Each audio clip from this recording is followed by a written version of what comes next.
Hello students, good morning once again. We are continuing at chapter 7 of class 11, that is structural organization in animals.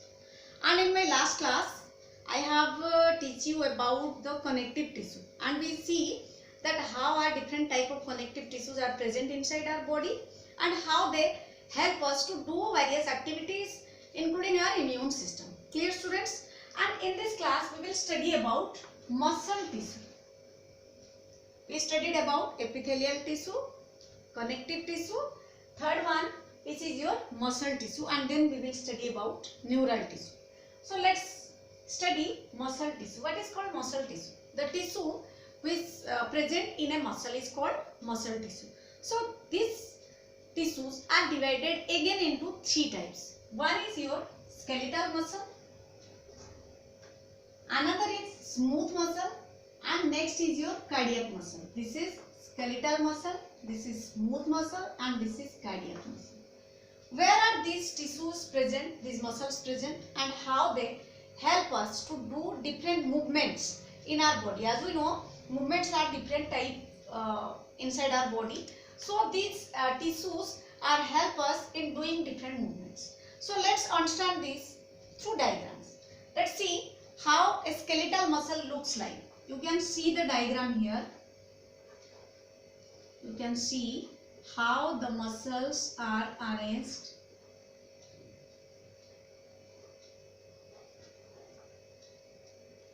They are arranged like this. This type of tissues we can see, and here are the stressons. These are called the stressons. This type of stressons can seen in only skeletal muscles, and I have told you skeletal muscles are those muscles which are attached to the, these are the ground matrix joint here, and these are the stressons.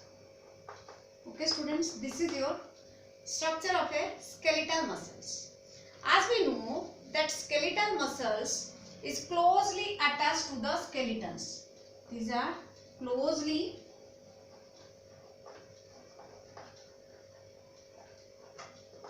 to the skeleton. So let's understand what are they do. Here you can see the stressons. These are the stressons, and inside this nucleus is present. These are the stressons. You can see these are the stressons. And where is the nucleus? Nucleus is present between. These are the nucleus. Or we can use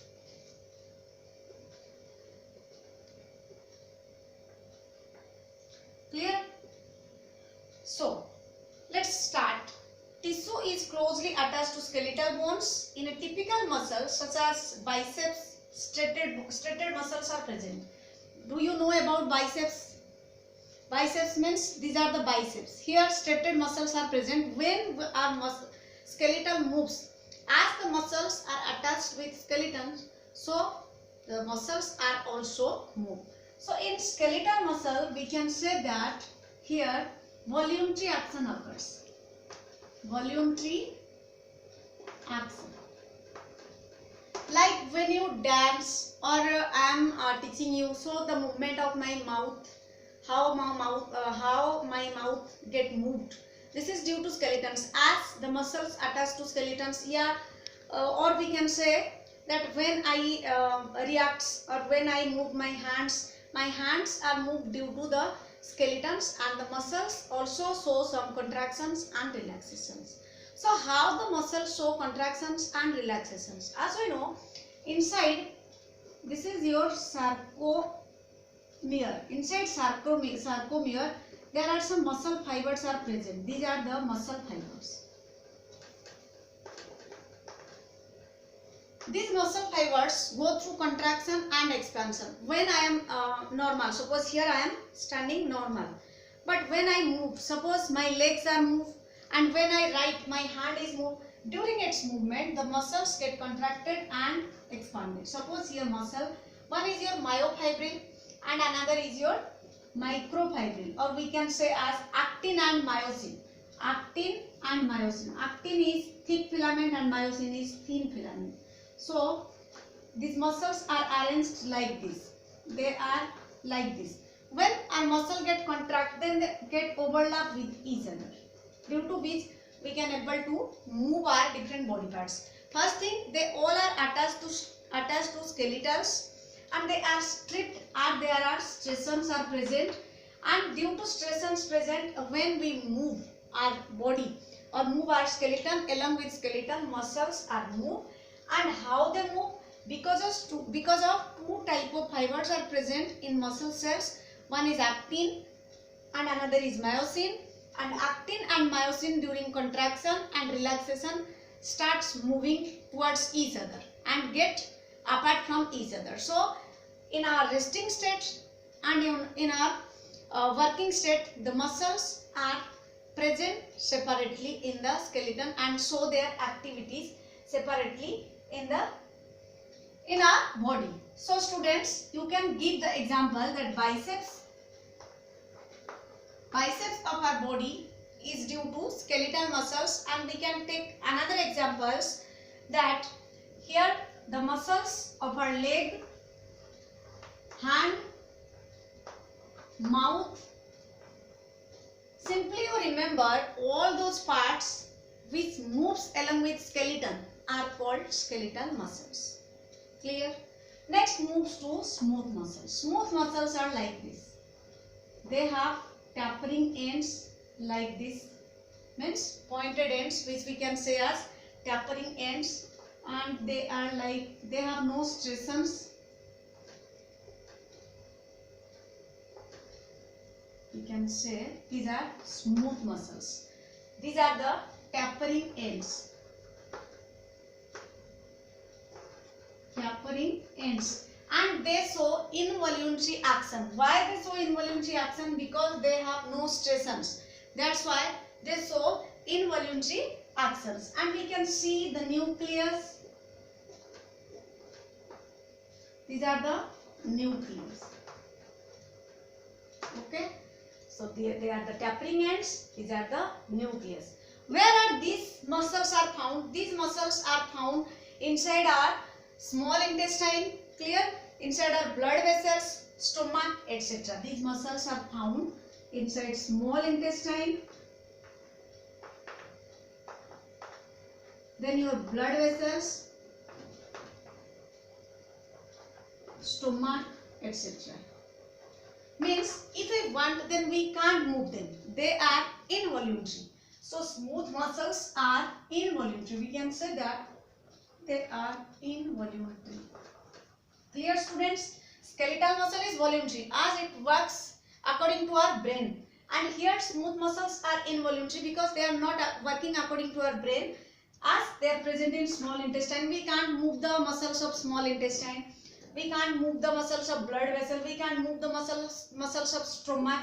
Another reason is due to, as there is no striation is present, so they are involuntary actions, and they have tapering ends, and they move and show movement according to them, means according to activities taking place inside our body. That's why these actions, the actions caused due to smooth muscles, are involuntary actions. Clear students? So examples I gave you here: small intestine, then your blood vessels and stomach are made up of these smooth muscles. Clear students? This is different from skeletal muscle on the basis of what? Striations are absent and involuntarily it works. But still it is also covered with sarcomere. Sarcomere. Remember, the sarcomere is the substance inside which muscles are arranged. Whether it is skeletal muscle, smooth muscle or cardiac muscle. All the muscle cells are present inside the sarcomere. Inside sarcomere, sarcolemma is present. We will study more about these muscles in chapter 20. So next move to the next topic, that is cardiac muscle. Cardiac means heart. So these muscles are only found in heart. As they are found in heart, they are also involuntary. They do involuntary action, means we can't control our heartbeat or movement of heart. That's why we can say the cardiac muscle also involuntary. but they have stressors are present. Although they have stressors are present, I have told you that in case of smooth muscles, as stressors are not present, that's why they are involuntary. But here, although stressors are present, they are voluntary in their function. So what's the reason behind it? As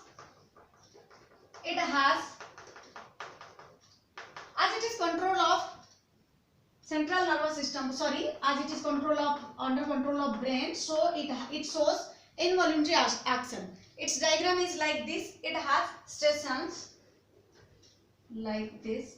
It has stressors. Clear, students? This is the cardiac muscle, and in regular intervals we can see some nucleus present inside it.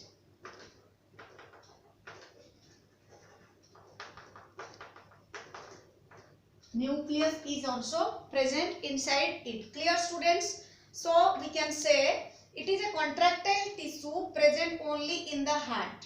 Cell junctions fuse to the plasma membrane of cardiac cells and make them fuse together and make them strong. So cardiac muscles are strong as they are fused. You can see here fused, but here no fusion occurs. Here you can see this is fused. These muscles are fused to each other and they show stressors, and in regular interval, as we know, we can label it as these are the stressors. Stressors, this is the nucleus. These are stressors and this is the nucleus. Clear, students? So where is the junction between two adjacent cells? We can found the junction. Where is the junction? This is the junction.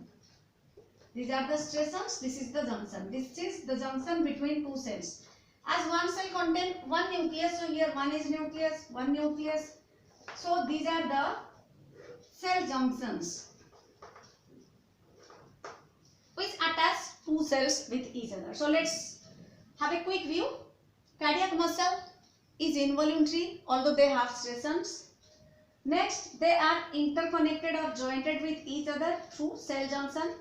They have nucleus and it is present only in the heart. As we know that heart has involuntary activities, means we can't control the activity of heart. So this is all about your muscle tissue. Next moves to neural tissue.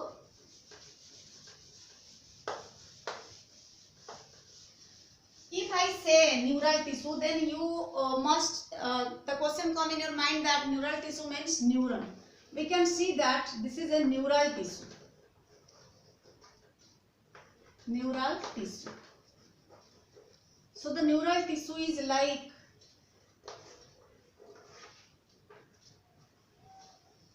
this.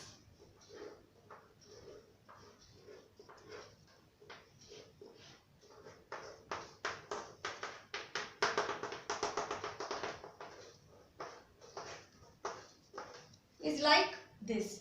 This is the dendrite. This is nucleus. This long thread-like structure is called your axon. These are the nerve endings. And this is the cytoplasm, cell cytoplasm. And this is complete the cell body. So students, neural tissue is present all over the body and they control different activities, whether voluntary activities or involuntary activities. Neural tissue means which come under central nervous system and it connects all the body parts. Suppose when ant is bite us, when we feel some jerks, etc., then these neurons send and receive message from the brain and gives message to the brain. That's why again I am told you that the substance neuroglia covers the neuron. Neuroglia is the substance. Neuroglia is the substance which covers the neuron, or more than 50% of neurons are covered with the neuroglia. And when any disturbance is created, means when action potential is created on dendritic tip, then it carries message to the cell body, and through action it reaches to the next end where In this process, electrical impulse occurs. Electrical impulse occurs means when message transmitted through the neuron, electrical impulse occurs. You have studied in class 10. And when it reaches to the nerve ending, here another neuron start begin like this, and here chemical impulse occurs. All these take place inside our body and they help us in the movement of different parts and also give some responses to our body, we can say that. So disturbances means the messages transferred from one part to the another part. Like I am teaching you and you are listening to me and you are remembering all the things that I have told you.